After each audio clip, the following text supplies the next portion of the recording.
Stop! Strategi, wawasan, dan cerita inspiratif seputar dunia investasi. Halo Sobat Seeds, kembali lagi di Seeds Talk. Nah, untuk di episode kali ini kita sudah kehadiran dari Karati. Halo Karati. Jadi Karati ini adalah seorang legal associate di Seeds dan kebetulan beliau sudah punya pengalaman yang cukup lama di bidang hukum, di bidang legal, di bidang ya yang terkait dengan undang-undang dan segala macamnya.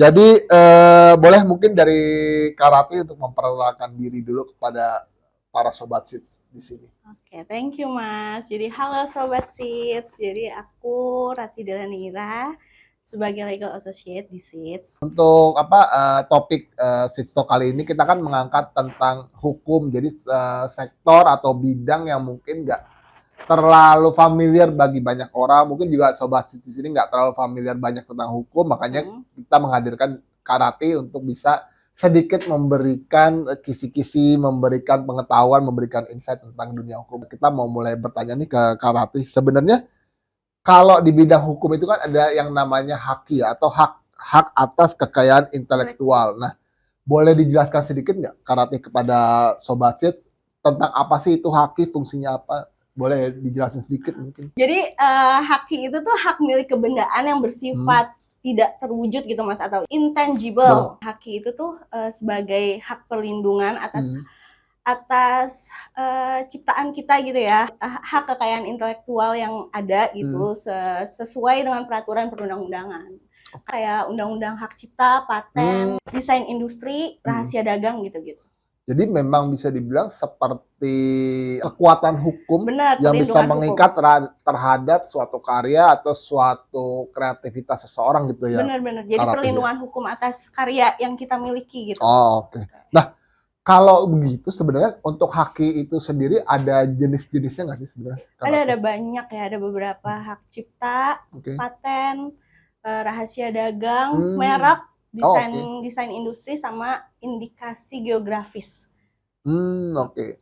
Nah, kalau begitu, nah mungkin ini juga banyak Sobat Seeds belum tahu. Kalau gitu, kalau untuk terkait suatu brand atau mungkin suatu startup atau mungkin suatu ya mungkin teman-teman yang jadi content creator gitu ya. Seberapa penting sih haki itu mesti mereka kuasai atau mereka lakukan di awal lah misalnya? Penting banget. Jadi itu kan juga suatu bentuk perlindungan hukum ya buat si pencipta juga karya hasilnya gitu kan. Jadi perlindungan aset deh buat si pelaku usaha atau badan hukum itu sendiri.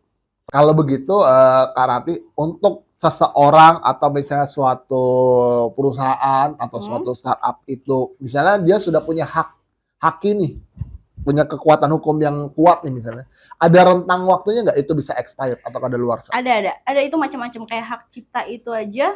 Kalau dia kalau hak ciptanya itu sendiri seumur hidup penciptanya itu lebih dari 70 tahun. Tapi kalau yang kayak program komputer gitu, hak cipta yang program komputer software gitu-gitu berarti ya? Itu 50 tahun. Oh, oke. Lama juga ya. 50 tahun hitungannya lama. Kalau kayak paten itu ada dua jenis, ada paten biasa sama paten sederhana. Kalau untuk paten biasa itu 20 tahun dan paten sederhana itu 10 tahun. Tapi kalau untuk paten ini nggak bisa diperpanjang. Karena? Ya, dia udah paten. Karena kan pasti ada formula-formula baru kan. Kayak misalkan kalau paten tuh sejenis kayak obat.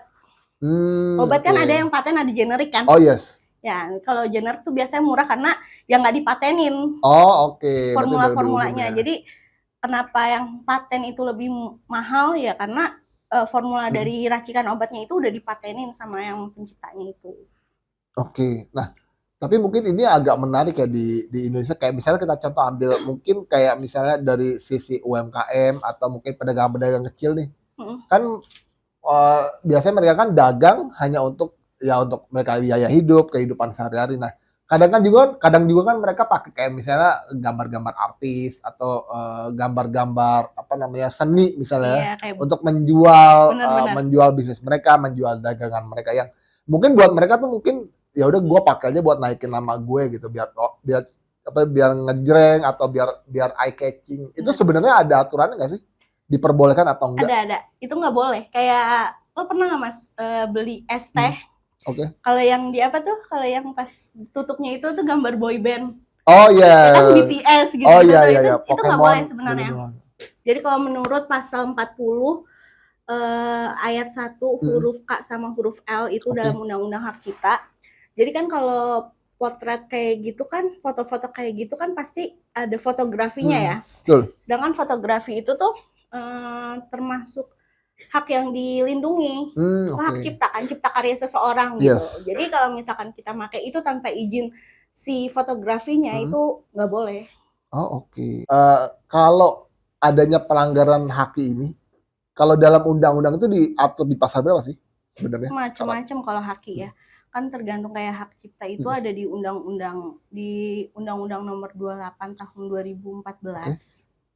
Terus kalau kayak paten itu ada di Undang-Undang Nomor 31 tahun 2000. Jadi beda-beda sih tergantung apa gitu yang diiniin. Oke. Nah, kalau dalam suatu case misal ada UMKM atau startup atau mungkin content creator deh, sekarang kan lagi rame orang jadi content creator.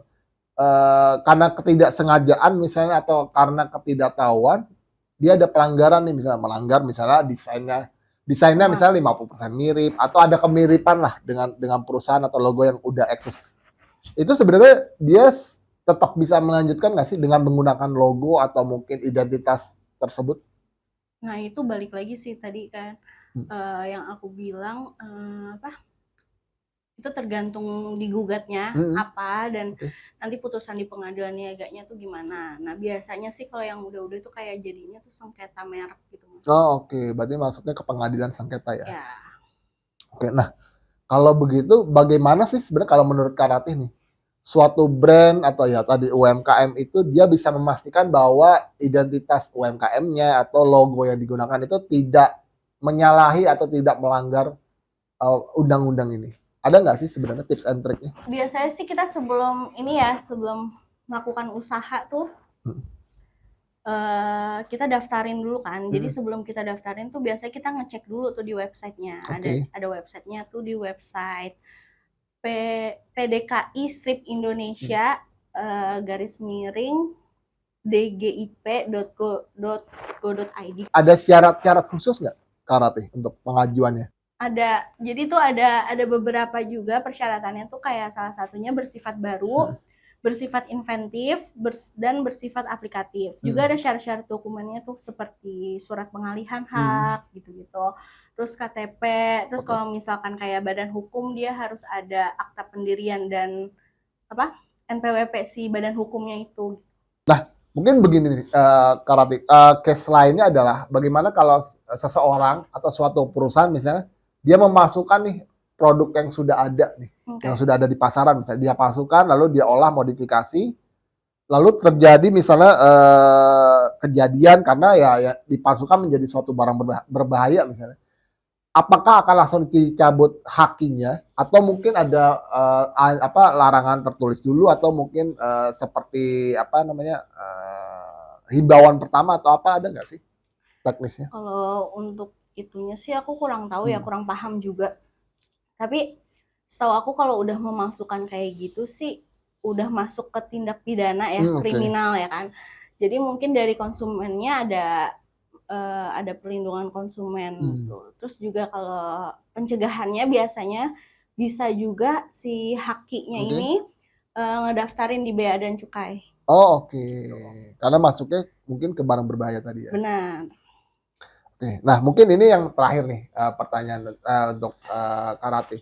Ada pesan-pesan khusus nggak sih Kak Ratih untuk teman-teman yang mungkin mau coba untuk mulai mendaftarkan bisnisnya, mendaftarkan usahanya untuk bisa dapatkan haki itu? Dikit aja sih. Mencegah tuh lebih baik daripada mengobati, Oke, benar ya kan? Jadi kalau kita udah mau mulai usaha nih, jangan lupa daftarin dulu. Pertama cek dulu nama merek kita, logo brand kita itu tuh kayak udah ada yang punya atau belum gitu kan. Cek dulu di websitenya, terus didaftarin, jangan lupa, karena biaya mendaftarkannya itu lebih murah, jauh lebih murah dibanding kita jadi sengketa. Oh oke. Tuh, jadi jangan lupa. Daripada terjadi yang nggak diharapkan ke depannya. Benar. Gitu aja. Oke, jadi mungkin itu Sobat Sis semua podcast kali ini kita membahas tentang haki, apa ya, suatu hal yang mungkin sangat jarang dibahas, yang jarang kedengeran tentang hukum. Kita coba angkat biar teman-teman ada apa namanya, sudut pandang yang berbeda lah di dunia investasi, di dunia keuangan, di dunia finansial. Ini kan termasuk di dunia finansial dan bisnis ya. Jadi semoga pembahasan di podcast kali ini bisa bermanfaat buat teman-teman. Jadi terima kasih Mbak Makasih Karate juga, sudah Mas hadir Iqbal. dan mau menjadi narasumber. Jadi terima kasih juga Sobat Sis yang sudah menonton dari awal sampai akhir dan sampai jumpa di video berikutnya. Bye-bye. Seeds investing together.